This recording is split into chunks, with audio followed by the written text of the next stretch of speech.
Am I the a-hole for leaving my sister and her boyfriend locked out of my house for hours until I got home? I really care about my sister and her boyfriend. They're outgoing, social, and always the life of the party. But sometimes, they can be inconsiderate and clueless about how their actions affect other people. A few months ago, they moved to Austin from Dallas, where I live.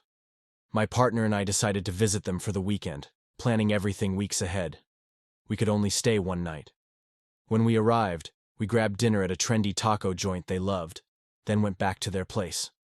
They had a friend over for drinks, and the three of them spent most of the evening talking about work and mutual acquaintances, barely including us in the conversation.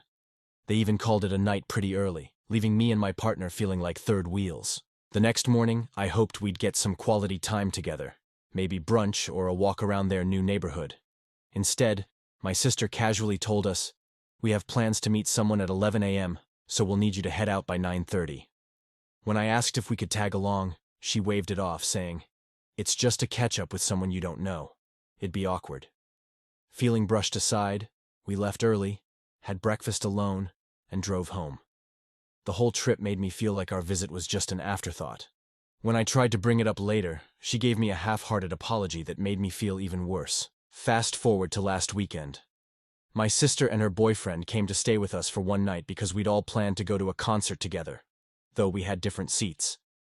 After the show, the venue was packed, and traffic was crazy. We got separated in the crowd, so I called her to figure out where they were so we could meet up. Her response? "Oh, we already grabbed an Uber back to your place. We didn't want to wait around. It was a madhouse."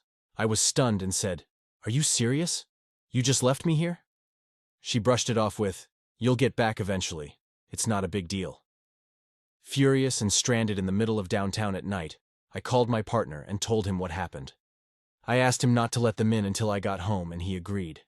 Instead of pretending to be asleep, he stayed up playing video games and ignored their knocks at the door.